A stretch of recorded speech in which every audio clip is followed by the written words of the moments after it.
What's going on, guys? The 5 Yard Pass podcast. Me, Suddy, and this is Sham. And we'll be talking about games from the last few days. Weird kind of round of fixtures. You were just saying that, Sham, before coming on. A kind of day of routine wins. City winning 5-0, almost like, 5-0. Leeds beating, Newcastle losing, routine win. And then we get to the kind of next day, which was the Thursday, or the Wednesday, and yesterday. And we'll start off with Sheffield United beating Man United. I don't think anyone saw this coming. Even when they scored, I think any fan would have thought, yeah, they're going to come back and be fine. And they just never really kicked into second gear, which, given United's recent run of form, you can feel this is a blip, and they'll just wake up for Saturday. That's where I'm seeing it. What did you think of the game? Yeah, United never really got going, and the goals were frankly individual errors, like silly individual errors. There's about 5 of them in the second goal. They had to clear the ball. Maguire, my man Tuanzebe had a poor game. There was just a bunch. It was a bunch of individual errors to concede. Although Sheffield United took those chances, United's goal was a set piece, so it wasn't really due to the way that they were playing or anything like that. And they just seemed a bit bereft of ideas. They've gone on a really good run, and that can happen sometimes where you have a bad day, and that was clearly a bad day for Man United. I thought United defended very well. Jagielka, who is 38 years old. Jagielka of old, man. I think he ran out of legs as the game got on, but you do that when you're 38. I'm 38. I'm 38.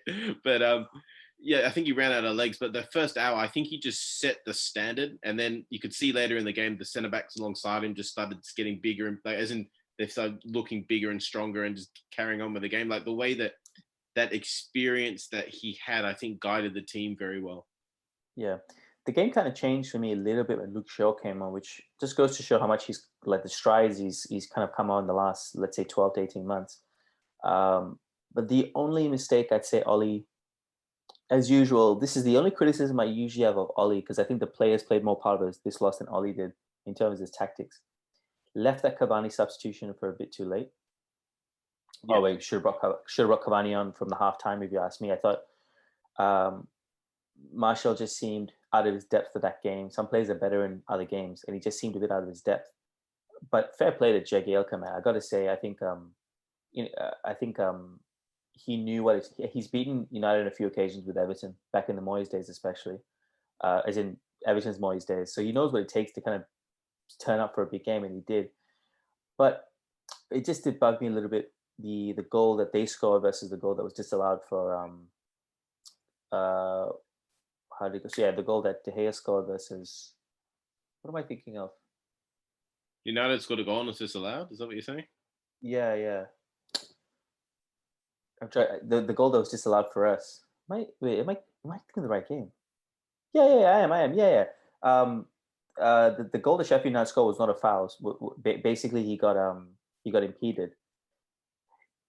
It was a bit soft to say that it shouldn't have been a goal, the one that they scored. However, it's kind of the fact that United played so badly kind of overshadowed that whole thing. I don't think United could have gone on to win the game anyway.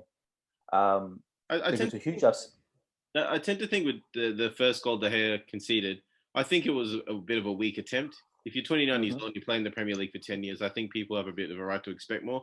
Having said that, in terms of the impediment, I've seen him give him, but the question is, could he have done better? And I think you tend to have a bit more patience or acceptance of a player who's sort of committed himself a bit more and then been found, as opposed to De Gea, who was quite passive. And that's something that is an incredible shot stopper, but his all-around keeping is quite passive. And he did look nervy at times against Sheffield United. And you could see even at some of the corners, they had about 6 men on him just to crowd him out and create that sort of pressure around the goals. A bit like the Sam Allardyce-Bolton theory, where you just put as much pressure on the keeper as you can and see what happens. I just remember what it was. So Maguire went up and the ball came down for Martial and he put it in. And I remember, and I do remember why they didn't allow the United goals, because the whistle went just as Martial kicked it. So they already called the foul. But my point was the consistency wasn't there, because it was a very similar incident with the way The way Sheffield got their second goal. I do have and I can't believe we're talking about this again, Sham, but I don't know if you know, I don't know if you saw specifically what it was, but Tuanzebe and Martial got a bit of race bit. There's no such thing as a little bit. There's just abuse again online for playing bad games. Martial being a 24-year-old striker, Tuanzebe being up and coming United player, probably your future ex-husband.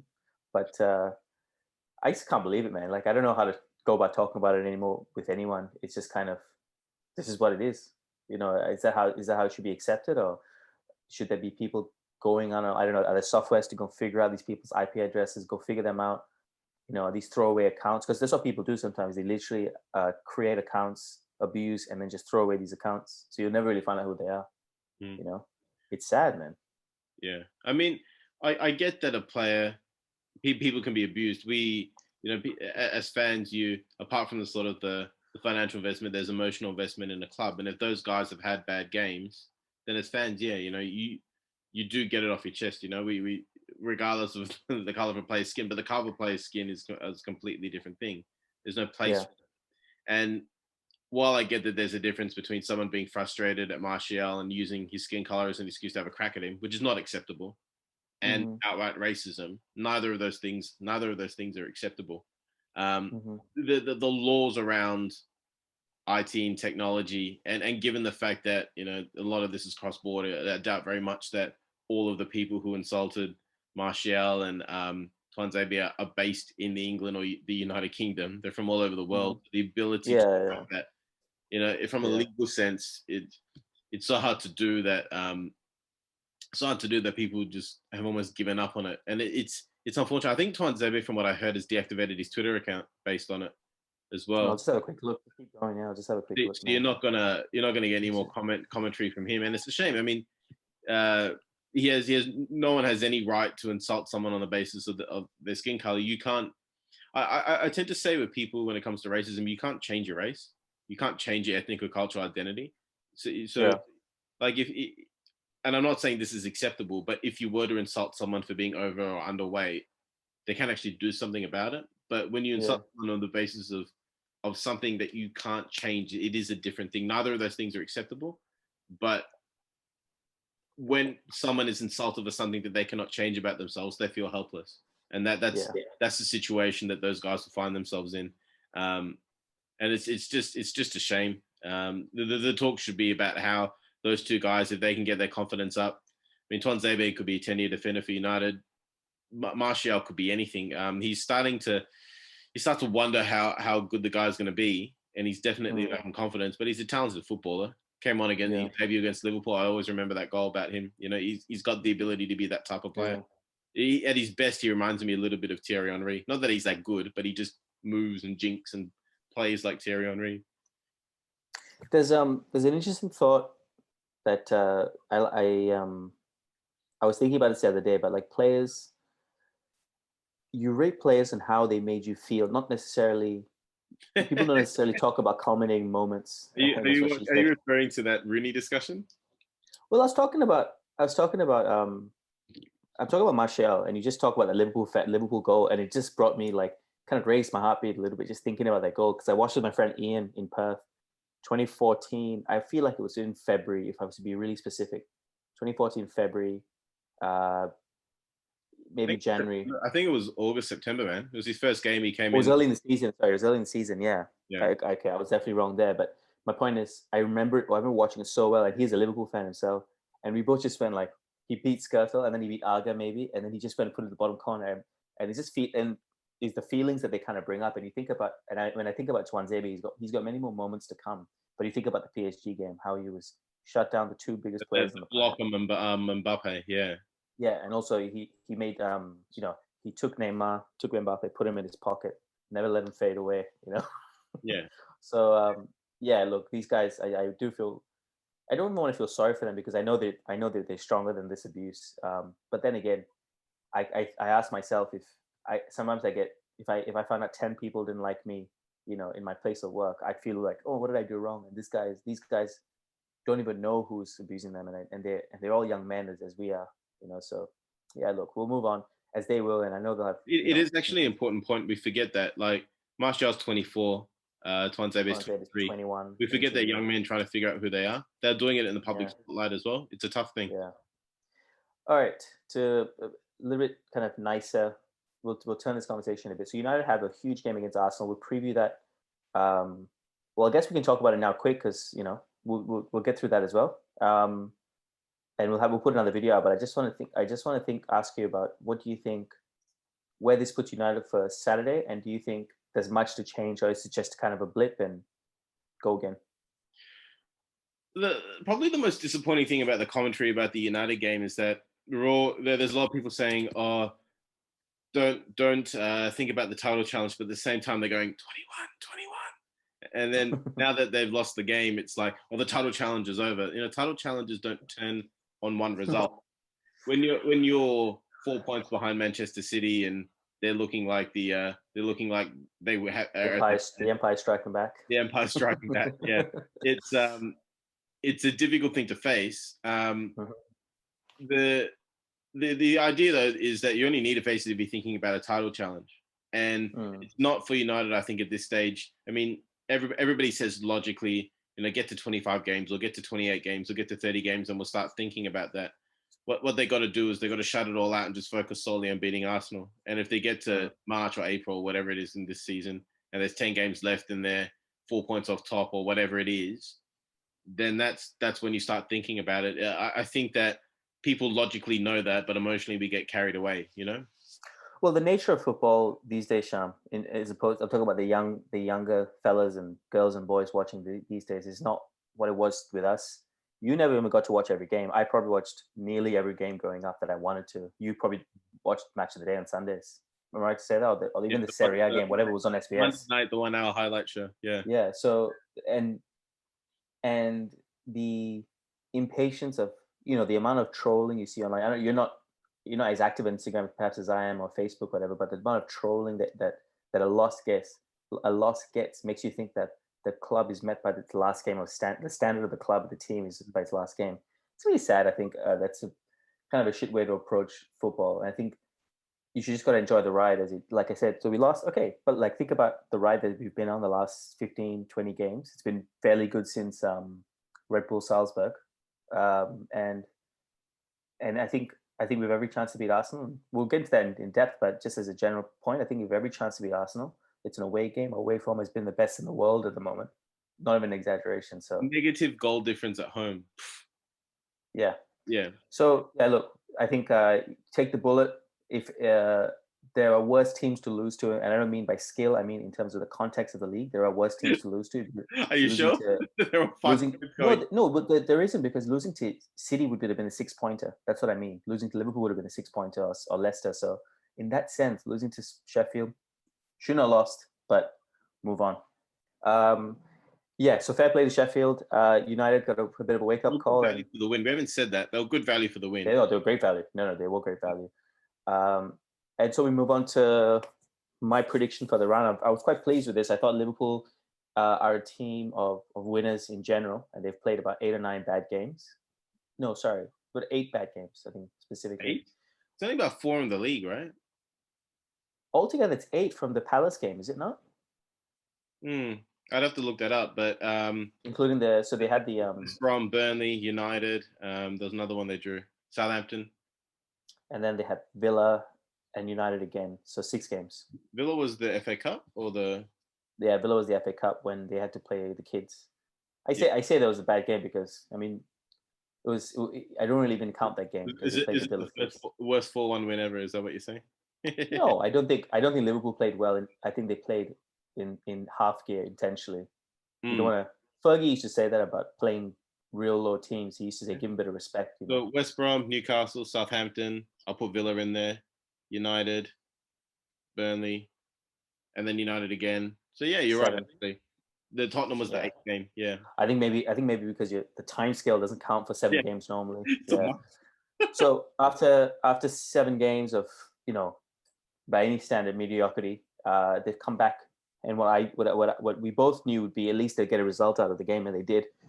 First half, I thought Spurs were good value. I thought Spurs were going to win. They got a disallowed goal with Son. And second half, Liverpool just kicked it up a gear, and they rounded off the win with very symbolically with a Trent goal, which Trent has been kind of the kind of symbol of how bad they've been playing, but considering how good he has played in the last 2 or 3 years. Yeah. Whether they're back or not, I don't know, because they have a tough run of fixtures. And like Sham, let's just be real, it's just Spurs, you know, it's just Spurs. Anyone can beat Spurs. Yeah. So someone was saying. I saw one of the Tottenham fan sites, you know, we're 8th, Harry Kane's injured, and we don't know what we're doing. Yeah, normal Tottenham season. No, I don't mean it's just Spurs, but I mean if there's anyone you're going to break a hoodoo against, they're that type of, aren't they, Spurs? Yeah. So I do have a feeling they're back, but let's just see. Are they playing? Is it City next? I had a feeling in that United game, like just the way that they did look a bit better. They looked like they turned a corner against United in the FA Cup. And then that sort of manifested here. I do feel that Tottenham's first 2 goals that they conceded were individual errors. I think Tottenham players made mistakes, but Liverpool took advantage of that. And quite often when you're out of form, you hesitate or something happens. I thought Trent setting up that goal for Mane, the third one, was really nice. And that was a really nice move for that disallowed goal as well. Firmino held the ball up, got it to Mane, who got it to Salah. That pass from Mane to Salah, I thought, oh my God. Yeah, just seeing those 3 looking like that front 3 again. They seem to have gotten somewhere near their best. I don't think they're back. I think they're getting back. But 3-1 at White Hart Lane, any team would take that. It was a good result. When I say they go for large patches of the game. When I say they're back, I mean all Liverpool need and want to do in the next, let me get this, next 1, 2, 3, 4, 5 or 6 games, Sham, is to be a 3-point machine. Let me just get specifically. Yeah, they want to be a 3-point machine for the next 5 or 6 games. And that's what I mean. I think the United game, they had a winning mentality going into the United game, not like they had in the 6 games prior. So I think that that momentum took through the Spurs game. But yeah, look, like we've said this many times in the last few weeks, they have West Ham, Brighton, City, Leicester, Red Bull Leipzig, Everton. So tough 5 out of the next 6 games. But I think that winning, that 3-point mentality is back, you know. However, for Spurs on the other side, I mean, are we surprised that they're 8th? Are we surprised that they just kind of, they limped out of the title race as kind of quickly as they came in? Yeah, they played really well for a patch, and we all thought, oh, this is it. But they've gone back. They've sort of reverted to the median, isn't it? Like you look at Tottenham the last month. Is it any different to last season? And they finished what? Sean, it's not about is it any different to last season. I'm thinking about like the last 5 years or so. Spurs have been genuine title contenders in moments. Not in moments. Sorry, consistently title contenders. This feels like a Spurs team. Excuse me. This feels like a Spurs team of the early 2000s, where like you'll be talking about the Les Ferdinands, you'll be talking about the Darren Andersons in years to come, but like, was the team actually good? Did it actually go places? I don't think this team will. You just feel I don't know if it's a Mourinho thing, if it's a club mentality thing. But yeah, I just don't think they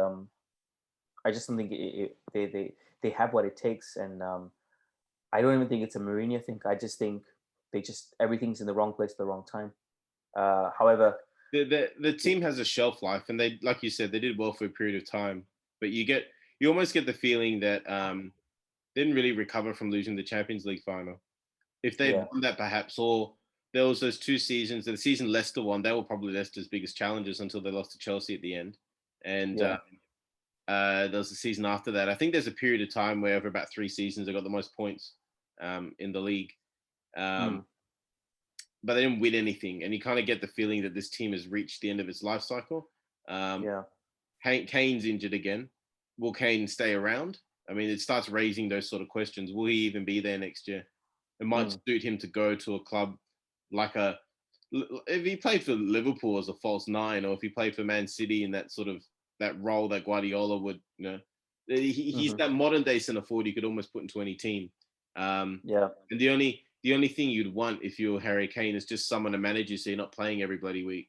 Because that's kind of, to me, that's kind of why he's getting injured halfway through a season. It's just breakdown from just having played so much. And if he plays in a squad that can rotate him and maybe he doesn't play Europa League, League Cup, FA Cup games or whatever, and his minutes are managed, you get more out of him. That won't happen.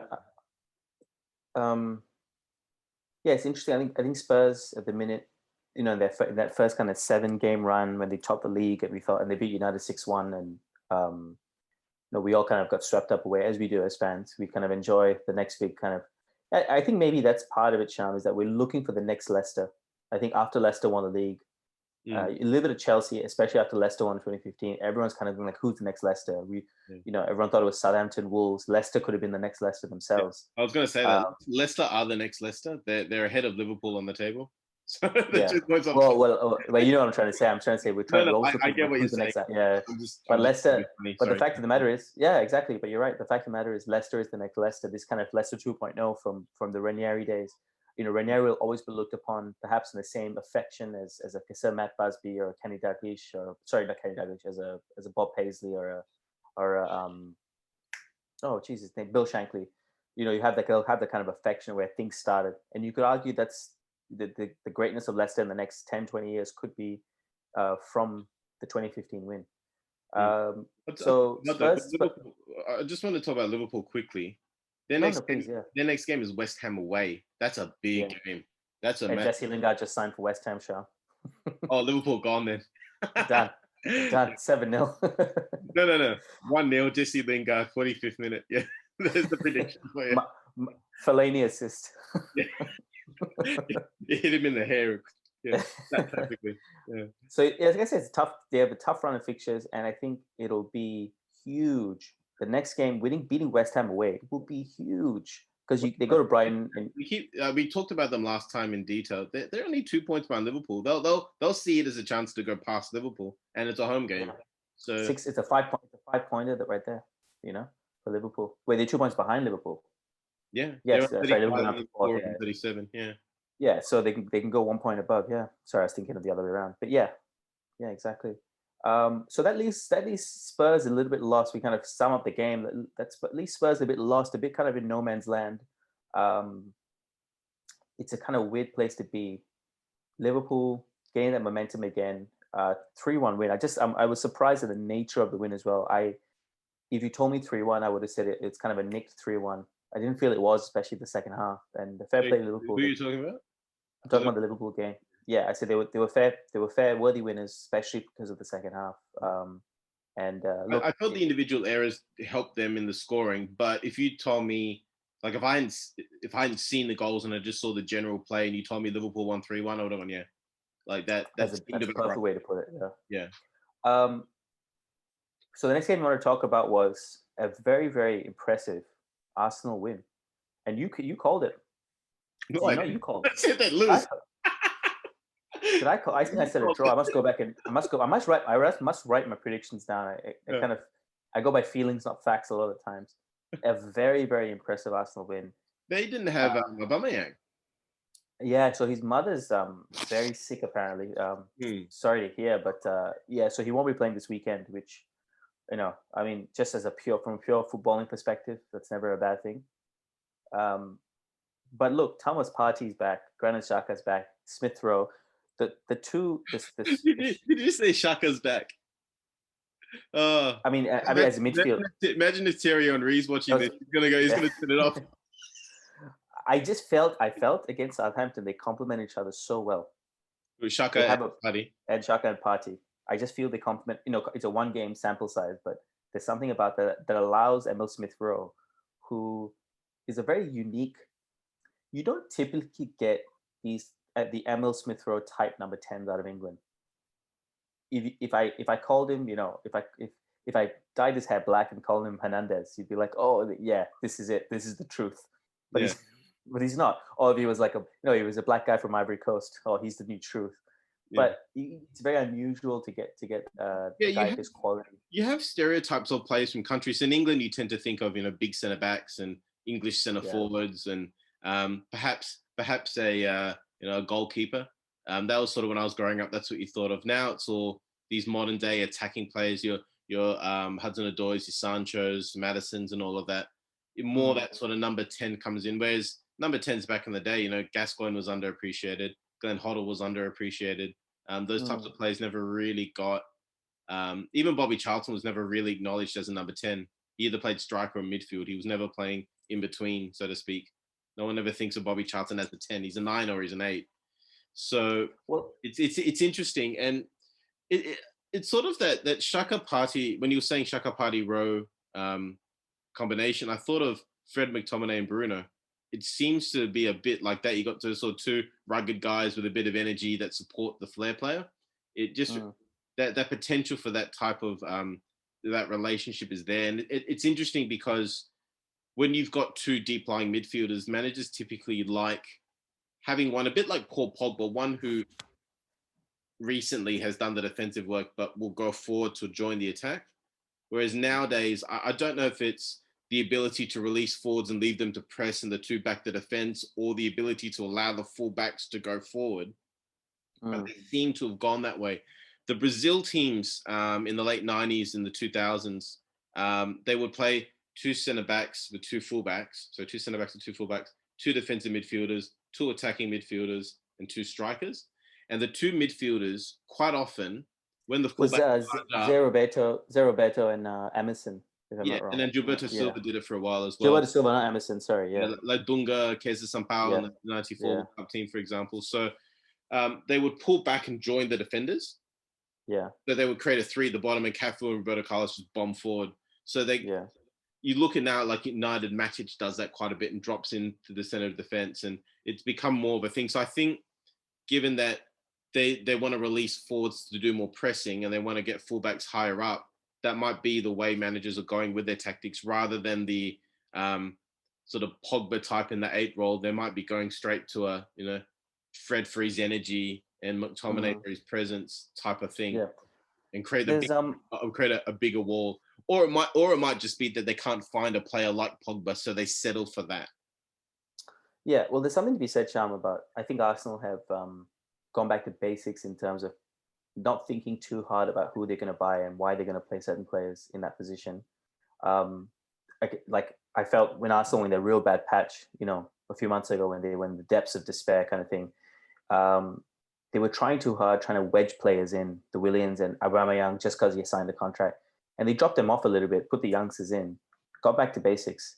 And they're flourishing, man. They got, they had the one loss in the last 6-7 games. They've been in phenomenal form, one of the form teams in the league. Yeah. And I can't believe I can't believe these words have been coming out of our mouths. But they could be, with the way they're going, Europe as in the top 6, a challenge into the top 6 is not out of the question. Getting that 6th position not out of the question.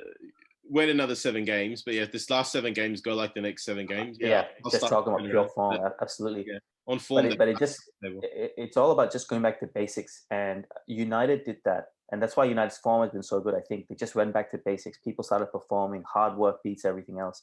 Ollie always says it. People like Keane, Sir Alex, Wenger, hard work on the pitch, it beats almost anything. I agree with you, because I think that players can be overcoached. So maybe, and in an environment where players are trained to act instinctively, because the game is that fast that you don't have time to think. I read a book by Australian football player, Australian rules football player, you know him, Chris Judd. So Chris Judd was talking in, I'm going to get a bit philosophical here, but in the Vedic scriptures, the Hindu scriptures, they talk about animals have 4 basic instincts, and the human being is different from the animals, has an ability to think and process things that animals don't. Animals tend to just behave according to 4 instincts. So almost at professional level, Chris Judd was talking about that, and he said he felt like they were trying to remove those instincts from him. The ability, not the instincts, trying to remove the ability to think, so he would just play on instinct. And he was playing elite level sport. So hopefully I explained that clear enough. But if you're training players to react on instinct and then trying to make them think, it can make them very confused. So when you simplify things, that makes sense. Yeah. When you simplify things, or in Arsenal's case, there is a matter of bringing in players that weren't in the team. So these young guys haven't been exposed to all of that training, all that thought. So maybe they don't have to get rid of anything in their head, because there's nothing in their head because they're young. There's nothing to unlearn for them. Yeah, nothing to unlearn, because unlearning can be as hard as learning. But the other thing I would say, and this is a bit of a caveat on what you're saying, there's reports that he's lost the dressing room Arteta. So that's why he's got the young players in, because the old players aren't listening to him. So like some of the seeing him, you've talked to him about a bit about him being a coach rather than a manager, and perhaps his communication, and that the players are seeing that gap perhaps, and some of the senior ones are just like, yeah, whatever, you're going to be sacked in the morning, and so he's gone to the youngsters. So I don't know if there's any of that in there, but the one thing that would add to what you're saying as well is that Arsenal have always had a problem about who's playing in the defensive midfield slot. People forget that when they had the Invincibles teams and there's really good teams, they had a guy called Patrick Vieira in there, who was a pretty good defensive midfielder last time I checked. 1.0. Yeah, didn't really replace him. And Gilberto is a very underrated player, I think. Gilberto, in the Arsenal Invincibles season, had the most fouls and the least yellow cards. That tactical foul, we talked about Fernandinho. Fernandinho is basically Silva 2.0.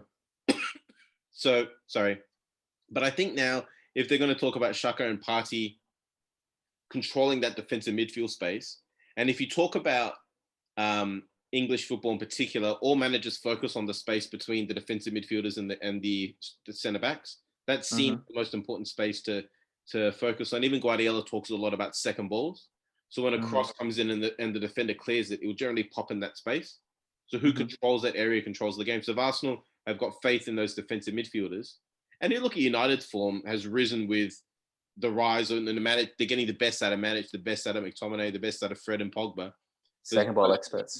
Control that space. It's a very important space in English football because of the way that English teams play. So if they've got solidity there, then that's going to help them. Yeah, with the pace and the press, I can see.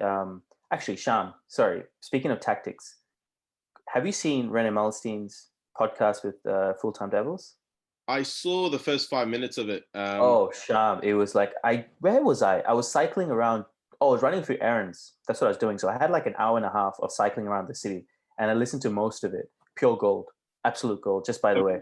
Since we're talking about tactics. I'm going to do my walk tomorrow, my 1 hour walk, my Goggins walk. Yeah. So I'm going to only annoying thing, it's on YouTube, so you got to kind of have the screen open. You can't turn the phone off and put it in your pocket. So you're got to have it on the whole time. But it's phenomenal. Tactics? No. As in, on YouTube, you can't lock your screen. You know, I put it on the because I'll be on I walk.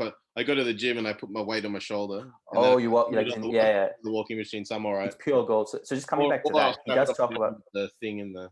Yeah, absolutely. He does talk about the power and the pace and the kind of calmness you need to play in that position. And yeah, you're right. If you can lock that position down, and if you're not going to lock it down, you need quick transitions. And then you see the likes of Liverpool, who don't, let's say before Thiago, didn't necessarily have the best two sitting there, you would think. So they just transition that quickly. And if you can't transition, you've got to have a good midfield. So I think Arsenal seem to kind of, the kind of combination seems to be coming together with Saka, Partey and Emil Smith-Rowe. But I will say to Arsenal fans, this kid is 21. He's going to have a drop-off soon. Now, if he doesn't, he could go on to be one of the greats. But he will have a drop-off soon. That might come in March. Or a plateau, yeah. Or a plateau. And that could come in March, that could come in April when things are real important. And I'm just saying, don't jump on the guy's back. Yeah. You got to let the guy play. You know, if not, you might never see this form again. Yeah, he may not be the Messiah. He might just be a naughty boy. Yeah. All right. We're moving on to. Well, that was all the games we were discussing, was it? Yeah, those are the games we touched. So I just want to say this. Yeah. I just want to say something about City. I was talking to my friend Anton, who's an Arsenal fan, so we'll be dueling off tomorrow. But he said this thing to me the other day, and he said, Man City have slowly but surely, over the last 10 years, developed a big club mentality. And it's very simple words, but I was like, we've always talked about how Man City are just kind of, they're not Man City fans, they're anti-United fans. You know, they've always been like that. They're the 2008, the Munich disaster. They booed at the memorial service. All these kind of horrific things that I feel United fans have kind of edged into that, becoming anti-Liverpool fans. I myself have said stupid things, being a bit of an anti-Liverpool rather than a United fan. I've tried to kind of prefer. Or you're getting to a point, or no, I'm getting to a point. I think. Well, I'm getting to a point where I'm saying Liverpool, I think City genuinely, I think as a club, they may not have as enough fans as United will ever have, but they have a big club mentality now. You can't get away from it. I Yeah. think Guardiola has proven himself by building this team, kind of building this team up again. Where if he leaves in 2 or 3 years, 4 years time, which everyone has to leave eventually, I don't think anyone will do a Ferguson or a Wenger. I think this team is set up to go and win multiple Premier League titles in the next 10, 15 years, man. Quite scary how much of a big club he's made them into be. Now, we Yeah, could be wrong. I think Guardiola could be they're going the. to evolve. Sorry, go on. They're going to evolve into a like the reality at the moment is you've got that sort of big six in England, right? You've got the Yeah. City, Liverpool, you've got United, Chelsea, Tottenham, Arsenal, right? That's the sort of established top six. You'd say that City and Liverpool right now sit on top of those the other four. I mean, that's realistic. And City have done that. Chelsea did that. Chelsea were a bit like when I grew up. Chelsea were a bit like I was gonna say like Newcastle, but you know when Newcastle Leicester. a bit more. There was a bit more to Chelsea than that, but they're quite sort of up and coming. Maybe a bit like what Everton are now. There's a bit of And history. they were cup specialists though. They did win a couple of FA Cups. Yeah, they won one league title, but they've won things like Europa Leagues and things Yeah. as well. So um, the like it was a bit like that. And so Chelsea had to build themselves up. City built themselves up. Even Tottenham, you start to question whether they're really part of their big six because, like you said, they haven't won anything. Although you could make the same argument about Arsenal, FA Cups aside, whether they won a league title or a European trophy. So it's interesting that the dynamics all changing. But you'd have to say right now, City and Liverpool are the top two. United might just purely because of their financial might be above the others. I don't know, but if United lose a few games, maybe the others pass them. It's that fragile. Yeah. But you're right that they are built for long-term success, and it's a credit to the owners of that club what they've done because they've done a lot of work in Manchester as well. Like it's not just about the club; it's about the greater Manchester area, and you have to give them where credit's due for what they've done to the club. Yeah, I remember a few years ago when they started to build the academy next to the stadium, and they were saying they wanted to be a self-sustaining kind of cycle of players. Now that's the only thing that they're missing that they will take years, and not a decade or so, to go. Like we have 7 players in the starting squad today, in the team matchday squad, which teams like United, Liverpool can boast about. I think United have something like 1,000 games where they've had at least one academy player. I think it's like 1937 is the last time. Jesus, more than 1,000 games then. Yeah, it's something insane. Which is it's not really anything quantifiable. It's just more of a medal to have. It's like an Alcoholic Anonymous chip. It doesn't really mean anything. Yeah. But yeah, look, I just wanted to kind of bring that point up with my friend, my buddy of mine, bringing that up that they've slowly but surely built this big club mentality, and it's a dangerous thing when you have a big club mentality with amazing players. That's when you have year on year on year success, and it's very hard to stop that. Because a couple of years ago, we were probably all thinking that London was going to be the next big mecca for football with Chelsea and Arsenal and Tottenham all coming up, and all the Brazilians, like foreigners, seem to be more willing to go to, like particularly South Americans, seem willing to go to London because it's a bit more cosmopolitan than the rest of England, and that you're getting all these foreigners going there. I think all the Brazilian internationals had like a club, as in like a group that they join once a month for drinks and stuff, like the guys like things like that. But it seems like it's drifting towards Liverpool and Manchester, doesn't it? At the moment, change tomorrow, but right now it seems to be going that way. Yeah, and then Man City expect now rather than hope. That's definitely true. It is. Yeah, it's a nice feeling to expect, and I think United fans are slowly getting that feeling back. Again, the blip this weekend. There is an expectation that United beat Arsenal this weekend, being an away game, being the form that they're generally on. So, yeah. Do you have any closing thoughts, Sham, about this kind of round, this midweek round of fixtures? Do you think this is where does this leave Liverpool, City, United, and who do you think was a stand-up player for you?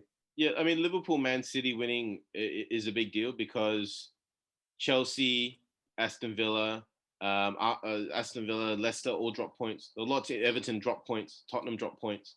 So the win was quite big in this midweek set of fixtures, and this is what happens, I guess, with the whole chaos of the season. Hats off to Burnley. They backed up their win over Liverpool with a win over Aston Villa. So they're above Newcastle. Three, two win, yeah. I thought the bottom five were gone and just gonna drift away into the ocean like Tom Hanks on a boat and just be gone from everything else. But Newcastle, particularly if Fulham win Sham, just pause you there. You're thinking of Newcastle when Tom Hanks shouts Callum Wilson. but like Newcastle, I think my phone's thing's not working. So Newcastle 6 points clear of Fulham, who are in 18th. Fulham have a game in hand. If Fulham win that game in hand, that's very interesting. We're setting ourselves up for a classic relegation battle by Newcastle. Newcastle gets sucked into a relegation battle because Burnley are past them. Burnley win their game in hand. They go past Wolves. So, like, I know there's ifs there, but it shows how well they're doing that they go past Wolverhampton, you know? No ifs or Steve Bruce's. They are just in terrible form. The worst form in the league at the minute. Talking about the last 5 games. Yeah, far and away. Yeah. And their goal difference, I tend to go by goal difference. If a team's, sometimes it can flatter to deceive, but the goal difference is worse than Fulham's, and that's never really a good sign. When your goal difference is worse than a team in a relegation spot. And just on that, Newcastle, I think Newcastle is a perfect storm of the worst decisions, some of the worst decisions a footballing club can make, and they're kind of reminiscent of Leeds, but on steroids a little bit. Where it just kind of goes to show the type of players you bring in. It's not just about ability, but about attitude that they bring to the club. And you know, I wonder if the Alan St. Maxims and the Joe Lintons are they worthy of wearing that badge? Because Newcastle is a team with big history. You know, they may not have won much, but they have big history. One city club. One club city. Big rivalries with Sunderland. Team, and you particularly see it now. Even as a kid, you knew there was something special about the way a Newcastle United supporter supported that team. Yeah, and I used to feel sad for Newcastle, but I think they've all kind of there's these compounding decisions over years and years, and Mike Ashley having those 2 sales fall through with the Saudis and the Singaporeans during the summer. I have so much sympathy for the fans. I have no sympathy for the club anymore because if you get relegated, they get relegated this season. That's 3 times in the last 15 years, I think, maybe 4. I could be wrong. Yeah. It's sad to see for the fans because they are very loyal, very, very loyal fans. They're some of the most loyal you'll ever find. So yeah, look, anyway, big games this weekend. We'll do another video for that, but I'm just going to get through these games, Sham. Just give me 2 seconds. I'll get the weekend's pictures up. So obviously the big one being United Arsenal, Liverpool playing West Ham away, Leicester playing Leeds. I think that's quite a big one as well. And Man City will probably do the business against Sheffield United. Huge round of fixtures, Sham. Can I ask you, who do you think could stand out this midweek for you? Anyone that kind of stood out? Anyone that stood out? And we'll just quickly mention Chelsea drawing 0-0 as well as this notable result against poor Wolves. Tuchel couldn't find the kind of keys to get the goal. I'll pick because I think that with Sheffield United. Oh, it's a great one, actually. Yeah, I think that he gave them belief. He's got a thing for United. He used to like step up and play well for Everton. I remember. Yeah. I don't know his background. Maybe he's a Scouser. I have no idea. But he's from Sheffield. Oh, okay. This is his hometown. Yeah. But there's something about him that seems to just get triggered, particularly at Old Trafford. I think he gave he played well individually, but I think he got the others to play well. And in this modern era of squad rotations and the different types of personalities, he led. And we don't say that about a lot of people nowadays in the league, but he led that team. And you could see, like I said before, toward the end of the game, he was flagging a bit, but everyone else stood up around him. Even that goalkeeper who was dodgy as was like coming out and catching crosses and you don't see that in the league anymore, And I think that Jagielka made them all stand taller. I was wrong there. So he was from the Sheffield United Academy, but he's from Manchester. And then he went to Everton as an academy boy, went back to Sheffield, then went back to Everton, and then went back to Sheffield. So back and forth. So he's my guess is if he's from Manchester, he wouldn't be a United supporter. Maybe he's a City man. I don't know. Oh, but you never know. Maybe he was that was his only option. But my guess is Manchester, and it's like Jagielka. My guess is he was a massive United fan, and he loved the kind of Michael Keanes. They just love playing against the club they support. I would, if I put myself in the position, would I love to score against United playing for Liverpool? Yeah. The thought of it is quite nice. But I suppose the reality of it is like like I said, he seems to find an extra gear. I remember there was one game he played with Les Scott at centre back, and United were all over Everton, but had to scrape a 2-1 win. And Ferguson goes, "Oh, that boy Jagielka, oh that boy." Yeah. Like I remember Ferguson saying after the game. He's not even that tall, Sham. If you're talking about quality centre half, 5'11", like just scraping 6 foot, like that just goes. I mean, just goes to show how much kind of heart and that kind of thing. I mean, he's reminiscent of a centre back of the kind of Ferdinand and Vidic days where, he'd get a gash across his eye and he'd be like, what gash? There's no such thing as a blood rule for him. Anyway, as always, pleasure to chat, Sham. We'll put a video out tomorrow for the weekend's games. Huge weekend of fixtures. As always, the league. We had United on the top of the league last round, and now we have Man City on top of the league by a point. Things are just spicy, very, very spicy. But I think we both have a quiet kind of belief that I think City have kind of found their place, and it's going to be hard to dismantle them, to disrupt that kind of process that they're going through. So I'd say they have half a chance, and everyone else together has half a chance. You kind of perfectly put. Lovely. Thanks for watching, guys. Don't forget to like and subscribe. My name is Suddy. This is Sham. We are the 5 Pass podcast. Keep football simple, and as always, keep passing, guys. Cheers. Cheers.